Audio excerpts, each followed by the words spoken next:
মন্দিরে গিয়ে কি করব? কোনকে? হ্যাঁ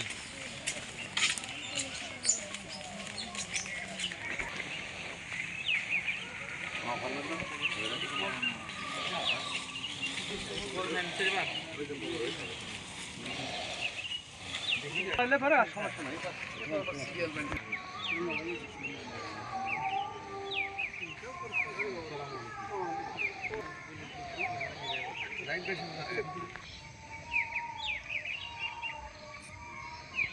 সূরা ফাতিহা শরীফ একবার পড়ি।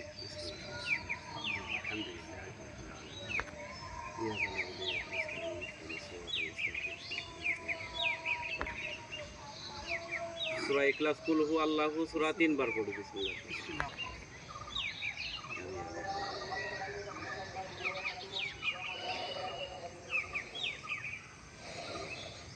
জানি তারা একবার পড়ি, আর যারা জানি না তারা সুবহানাল্লাহ পড়তে থাকি।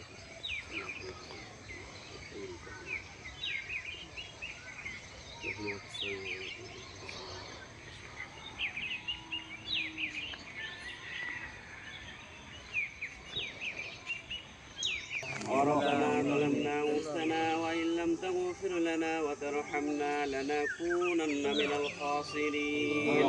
هديتنا وهب لنا من لدنك رحمة من ذريتنا ربنا تقبل المؤمنين يوم يقوم الحساب حسنة وقنا عذاب النار وقنا عذاب القبور وقنا عذاب الحشر وقنا عذاب الفلسرات وقنا عذاب তোমার পবিত্র মাস শাবান মাস গো মাবুদ। ইয়া আল্লাহ তোমার শাবান রশিদ ভাইয়ের কবরের সামনে আল্লাহ দাঁড়িয়ে আছে মাবুদ, তুমি কবরে ডাক দিও না গো আল্লাহ। ইয়া আল্লাহ আমাদের সকলকে তুমি ঈমানের মওত দান করে দাও আল্লাহ। ইয়া আল্লাহ মওতের সময় ঈমানে কেউ মাবুদ।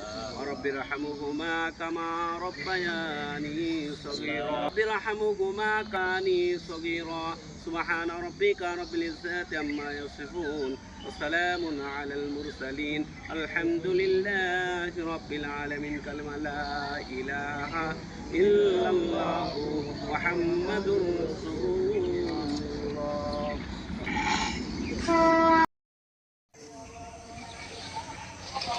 আমাদের 2023 সালের যে আন্দোলন ছিলেন সে 2023-এর 29শে অক্টোবর আমাদের প্রথম শহীদ আব্দুর রশিদ মোহাম্মদপুর থানায় ওকে নির্মমভাবে আঘাত করে ওকে হত্যা করা হয়েছে। ওই মৃত্যুর পরে আমি ওর লাশটাও দেখতে পারি নাই, কারণ তখন প্রশাসনের হেফাজতে ছিল। আমি যতদিন বেঁচে থাকবো ওর পরিবারের দিকে আমি খেয়াল রাখবো। আমার যতটুকু আমি সম্ভব, আমি ছোট মানুষ হিসেবে আমি চেষ্টা করব। এইভাবে যে নিষ্ঠুরভাবে যে কাউকে মারা যায়, হত্যা করা যায় প্রকাশ্যে পুলিশের সামনে, মানে এটা কল্পনার বাইরে ছিল আমাদের। আল্লাহ ওকে ব্যস্ত নসিব করুক। হয়তোবা ওর এই মৃত্যুর কারণে আজকে আমাদের এই স্বাধীনতা 2024 বৈষম্য ছাত্র আন্দোলন আমাদের এই স্বাধীনতা এনে দিয়েছে। 2023-এর প্রথম মুক্তিযোদ্ধা ছিলেন আব্দুর রশিদ। আমি ওর আত্মার মাগফিরাত কামনা করি। আমি ঢাকা